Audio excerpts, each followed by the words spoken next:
My boyfriend told me I was too ugly to even worry about him cheating. And that's when everything changed for me. Stay with me through this story, and if it moves you even a little, show your love by subscribing, leaving a like, and sharing it with people close to you.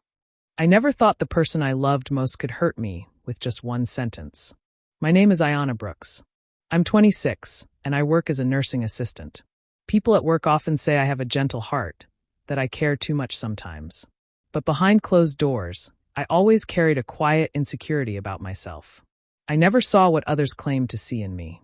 When I met Darius Coleman, he seemed like the kind of man who could silence all those doubts. He was 29, worked as a mechanic, and had the kind of smile that made you believe you were special. In the beginning, he made me feel seen. He opened doors, cracked jokes, made me feel like I had finally found someone who wanted me for me. But over time, that charm twisted into arrogance. Little by little, he found ways to remind me that I wasn't good enough. Sometimes he would point out how my hair wasn't as smooth as other girls. Sometimes he'd smirk and say I should be glad he was with me because, in his words, most men wouldn't even look twice. I laughed it off at first, convincing myself he was just teasing. Deep down, though, those words stung like tiny cuts I tried to ignore. That night, the night everything shifted, it started as another argument. I had asked him where he'd been because he came home late, smelling faintly of cologne that wasn't his. Instead of answering, he leaned back on the couch, his arms crossed, and looked at me like I was nothing. Then he said it. "Girl, you're too ugly for me to even worry about cheating. Nobody else wants you." The room went quiet after those words. My heart pounded so hard I thought he could hear it. I wanted to scream, to throw something, to ask him why he would say something so cruel to me. But all I did was stand there frozen, my throat too tight to speak. I turned away before he could see my tears. I locked myself in the bathroom and pressed both hands against the sink, staring at my own reflection. The tears came hot and heavy, and I hated myself for letting his words sink in. For a long moment, I almost believed him. But something inside me shifted that night. As I wiped my face and forced myself to breathe, I realized this wasn't just about being insulted. It was about being broken down piece by piece, until I couldn't see my own worth anymore. And I couldn't let that happen. Not anymore. That single cruel sentence planted a seed deep in my heart, not just of pain, but of quiet resolve. He thought nobody else wanted me. He thought I was too weak to fight back. He had no idea what was coming. When I first met Darius, he seemed like everything I had been waiting for. It was at a small car meet, the kind of event my cousin dragged me to because I rarely went out. He walked up with grease still on his hands, flashing a smile that made my knees weak. He called me beautiful before even asking my name, and for someone like me, someone who never believed she was the pretty girl, it felt like magic. In those early days, he played the part of protector. He'd walk me to my car, call to check if I made it home safely, and tell me he didn't want me dealing with fake friends who didn't have my back. It sounded sweet then, like he cared more than anyone ever had. I ignored the little red flags, the way he would sometimes laugh at my clothes or joke that I wore grandma's shoes. I told myself that was just his sense of humor. I was too busy feeling lucky that a man like him even wanted me. But slowly, the jokes turned sharper. He'd say things like, "You should be glad I like you, 'cause nobody else would put up with that face." He said it with a grin, but his eyes weren't smiling. Each time, I laughed it off, pretending it didn't sting. Inside, though, the words carved tiny cracks in my self-esteem. The people around me noticed before I did. Monique, my best friend since high school, wasn't afraid to call it like she saw it. She was bold, stylish, and never let a man tell her who she was. One night while we were out for drinks, she leaned across the table and said, "Ayanna, I don't like how he talks to you. You think it's love, but it's control. Don't let him shrink you down." I brushed her off, embarrassed and defensive. "He doesn't mean it like that, Monique. You don't know him the way I do." She shook her head, lips pressed tight, but didn't push further. That's the thing about real friends. They warn you even when they know you're not ready to hear it. As time passed, the cracks grew bigger. Darius started making decisions for me without asking. If I wanted to go out with coworkers after a long shift, he'd say, "Nah, you don't need to be around them. They don't really like you anyway." When my mom called, he'd roll his eyes, muttering under his breath about how I was always running to my family. Little by little, I found myself saying no to people I loved, just to avoid an argument with him. Still, I told myself it was just a phase, that all relationships had ups and downs. But then came the nights where he stayed out late, brushing off my questions with half smiles and vague answers. "Just hanging with the boys," he'd say, refusing to look me in the eye. Something in my gut twisted every time, whispering that Monique might have been right all along. I wasn't ready to admit it yet, but deep inside, I could feel it. The man I thought was protecting me was the same man breaking me down. It started with the little things. At first, I thought I was imagining it. Darius used to walk in the door, kiss me on the cheek, and sit down to eat whatever I cooked. But lately, the first thing he did was head straight to the shower, barely saying a word. He'd come out smelling like fresh soap, but there was always a faint trace of something else. Something floral, something that didn't belong to me. Then there was his phone. Darius had never cared much about it before. He'd leave it on the table, screen up, messages buzzing while he worked on cars or watched TV.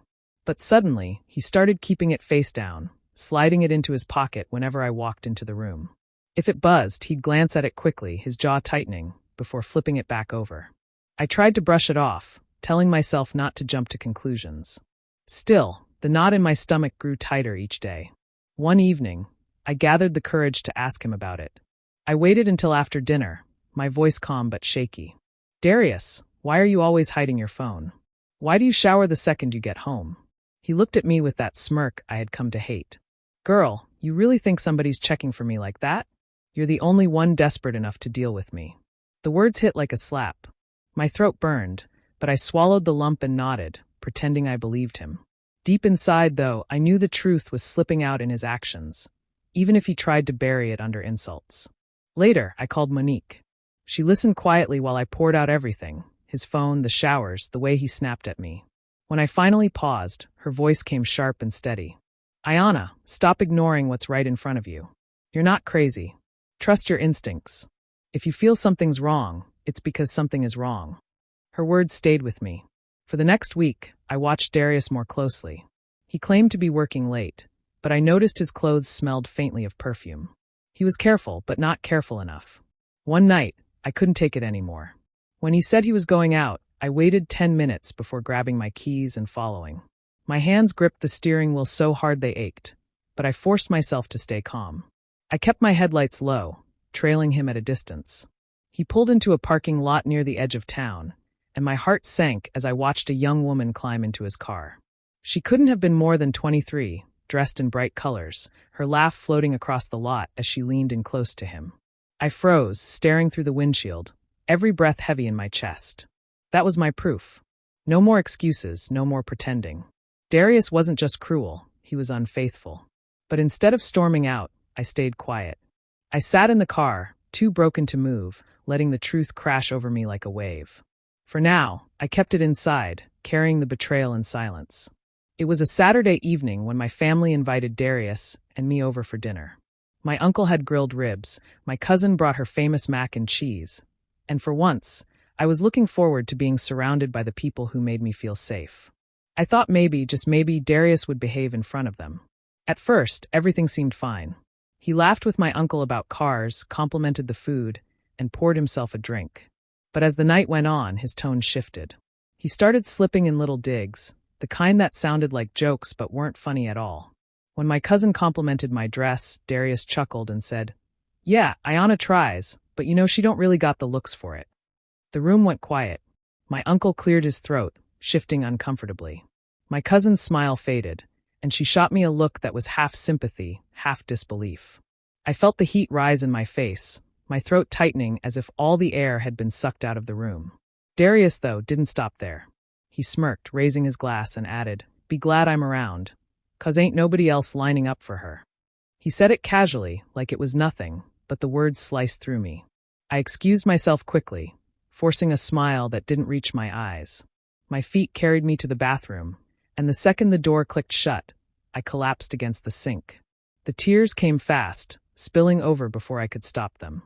I pressed a hand to my chest, trying to quiet the sobs, but the ache inside me was too heavy.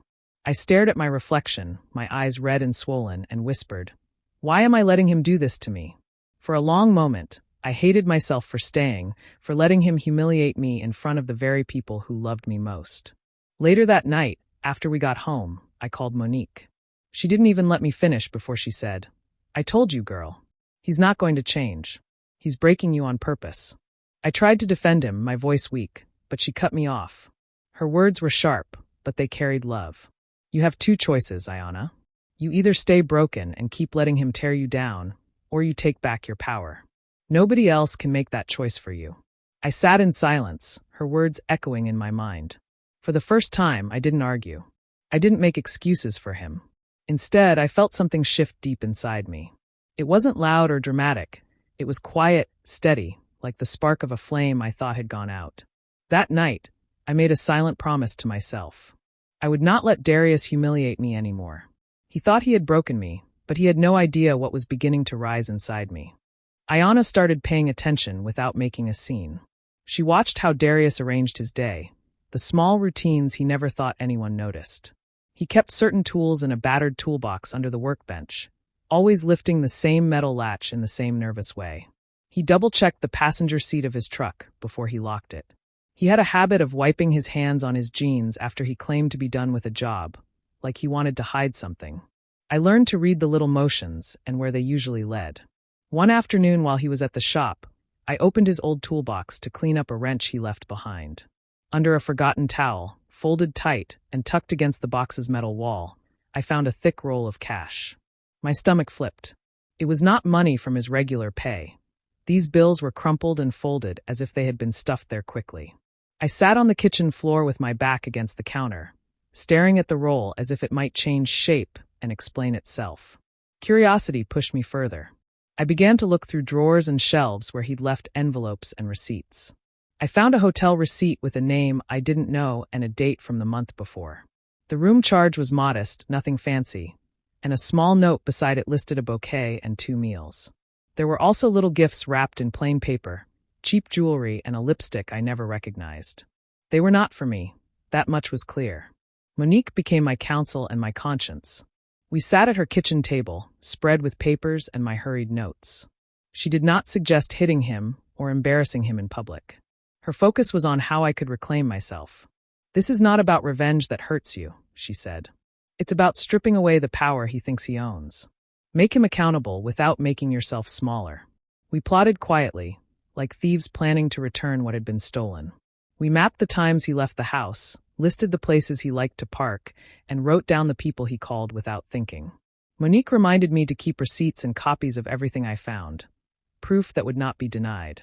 She also stressed keeping my own life steady, my savings, my work schedule, my friends. "Don't burn bridges you'll need," she warned. I decided I would not confront him immediately. If Darius thought he was invincible, it would only make him bolder. So I let the everyday go on, smiled when he bragged, and played the part of the naive girlfriend. Behind that mask, I was collecting facts, saving money, cutting threads he used to tug at me. Every quiet discovery sharpened my resolve. I was no longer a victim waiting for an apology. I would not be ruled by him anymore. I was preparing to take back my life on my terms. I knew the only way to get what I needed was to make Darius believe I was still the same woman he thought he controlled. So I put on a mask. I smiled when he walked through the door. I laughed at his weak jokes. I even apologized for questioning him before, saying I had been too sensitive. The smug look on his face nearly made me sick, but I held it together. He believed me. With my fake apology, he dropped his guard. He strutted around the apartment like a king, tossing his jacket on the couch, leaving his boots in the hallway, expecting me to clean up after him. He thought he had me wrapped tight, that I was too afraid to lose him. What he didn't know was that every careless move brought me closer to freedom. I played into his habits. Whenever he hopped into the shower, I made sure to act distracted with dishes or the TV, so he wouldn't think twice about leaving his phone on the counter. At first, I only glanced. Then one evening, I picked it up and scrolled.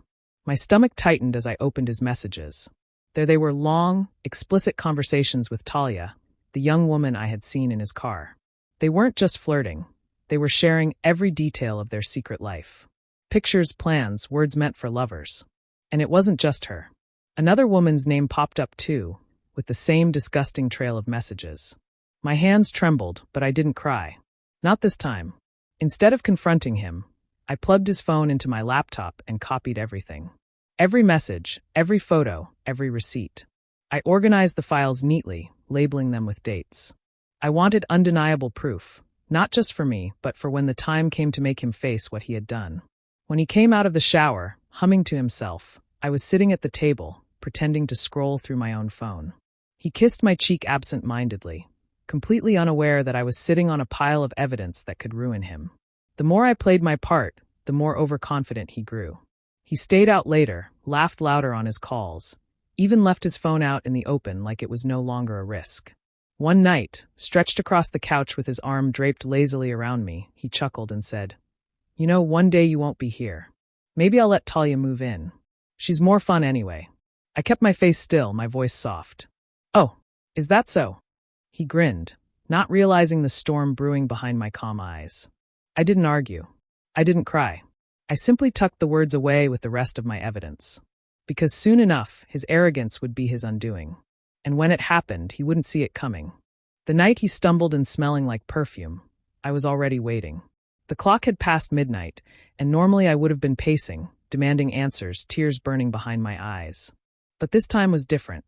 Instead of anger, I greeted him with a smile and the scent of food warming on the stove. I had cooked his favorite, baked chicken with seasoned rice, something he never expected after showing up hours late.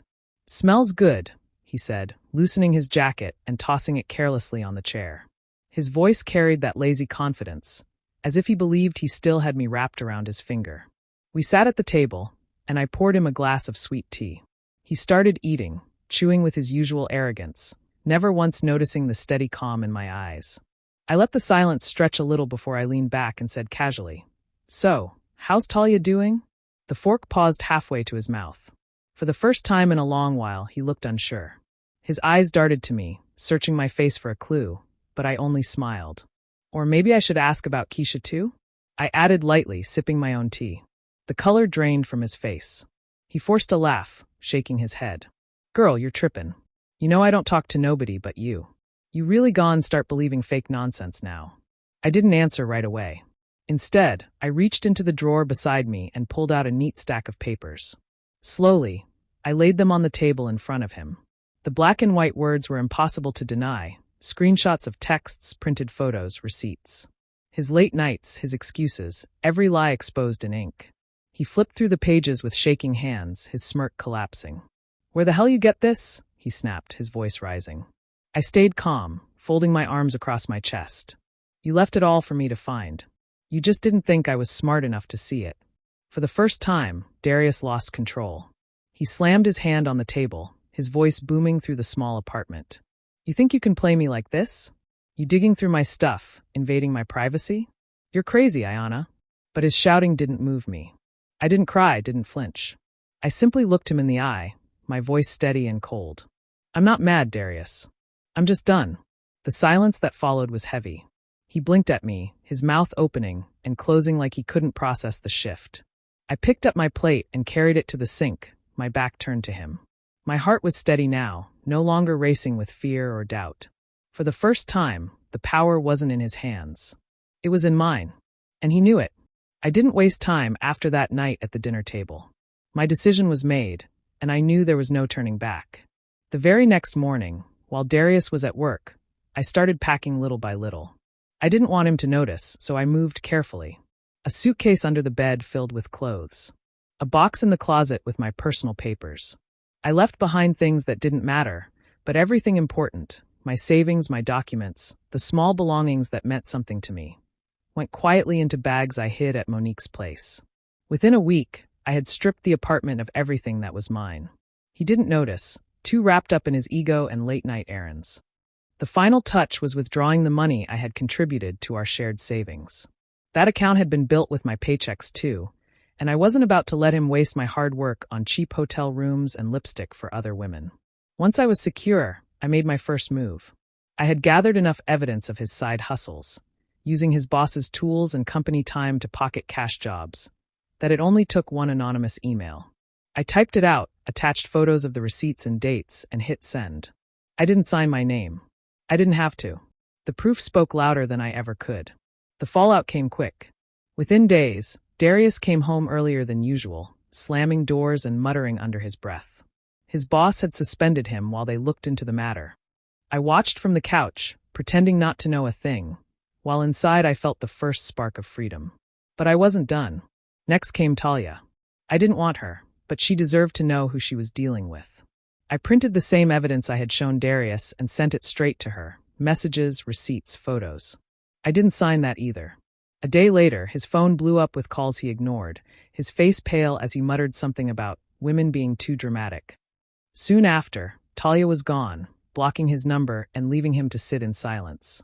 By the end of that week, I walked out for good. Monique drove me to a small apartment she had helped me find. It wasn't fancy, but it was mine.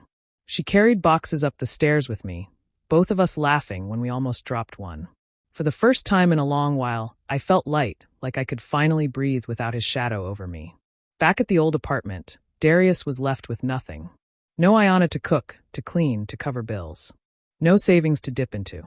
No girlfriend to lie to, no side girl to run to. Just an empty space he had once thought he controlled. And me?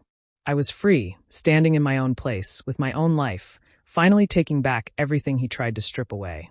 It didn't take long for Darius to find out where I was living. One evening, just as I was settling into my new apartment with a book and a cup of tea, I heard the pounding on my door. His voice followed, loud and desperate. Ayana, open up. Please, just talk to me. For a moment, I froze. My heart beat faster, but not from fear this time. I walked slowly to the door, unlocked it, and stood in the frame. There he was, eyes red, clothes wrinkled, nothing like the arrogant man who once strutted around like he owned the world. Ayana, he started, his voice cracking. I messed up. You're the best I ever had. Nobody's ever held me down like you. I was stupid, I didn't mean any of it. I didn't answer. I simply leaned against the door, arms crossed, my face calm. Inside, part of me wanted to laugh at the irony. The same man who once said no one wanted me was now begging me to take him back. He went on, words spilling out of him. That girl don't care about me. She left the second things got rough. But you always had my back. Don't throw us away, Ayana. Please. His hands shook as he reached out, but I didn't move. The silence pressed down heavy between us. I let him talk, let him pour out every excuse, every empty promise. I gave him nothing in return. No tears, no anger, no comfort. Just silence. That silence did more damage than any shouting could. His voice grew louder, almost frantic. Say something. Don't just stand there looking at me like that. You know I love you. Just then, Monique came up the stairs holding a bag of takeout. She took one look at him and shook her head. Unbelievable, she muttered, brushing past him to stand beside me. She set the bag on the counter before turning to him. Her voice was sharp, full of fire. Darius, she doesn't owe you a damn thing. Not her time, not her words, not her forgiveness. You took everything from her and thought she'd stay small. Look at her now. She's done with you. Her words hit him like bricks. He looked at me again, searching for something, anger, softness, anything he could hold on to. But I gave him nothing. Finally, he cursed under his breath, slamming his fist against the doorframe before storming down the hall. His footsteps echoed, then faded into silence. I stood there for a moment, breathing steady, my body calm. For the first time, his words carried no weight. They didn't sting, didn't linger. They meant nothing. As Monique handed me a plate of food, she smiled. You good? I nodded. And I realized I was. I wasn't the girl who once believed I wasn't enough. I was stronger, freer, and finally standing on my own. Months passed, and life began to look different for me. The heaviness I once carried around was gone, replaced by a calm I hadn't felt in years. My little apartment started to feel like home, filled with things I chose, colors I liked, and a quiet that brought me peace instead of loneliness. I poured myself into my work at the clinic, picking up extra shifts, building confidence, and even earning praise from my supervisors. Patients who once only saw me as the assistant now knew me by name, thanking me for my kindness. Outside of work, I started saying yes to things I used to avoid. Monique dragged me to art shows, weekend brunches, and even a yoga class I swore I'd hate, but ended up enjoying. I met new people, laughed more, and felt parts of myself I thought had been buried come alive again. Little by little, I rebuilt my world, not around someone else's approval, but around my own worth. Sometimes, late at night, I would think back to the girl I used to be, the one who swallowed insults and hid her tears in the bathroom. It almost felt like remembering someone else's life. I realized revenge hadn't just been about exposing Darius or cutting him off. It was about reclaiming the parts of me he tried to crush.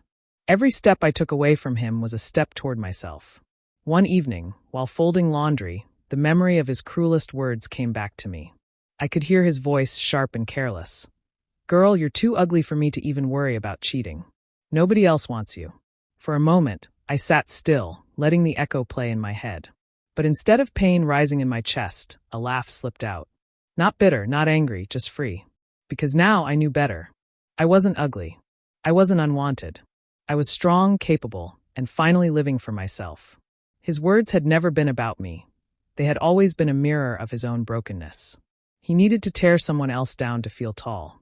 Looking around my space, the framed photo of me and Monique grinning like fools, the books stacked on my nightstand, the fresh flowers I'd bought just because I realized how far I'd come. My life was no longer defined by what he thought of me. It was defined by what I thought of myself. I smiled, folding the last shirt and placing it neatly on the shelf. That line he'd thrown at me, the one that used to burn like fire, now felt like nothing but dust. Because the truth was simple. The only ugly thing in my life had been him. Do you believe Ayana made the right choice by walking away and reclaiming her peace? Or should she have given Darius another chance? Share your thoughts in the comments below. I'd really love to hear them. And if stories like this inspire you, make sure to hit subscribe and turn on the notification bell so you never miss the next one.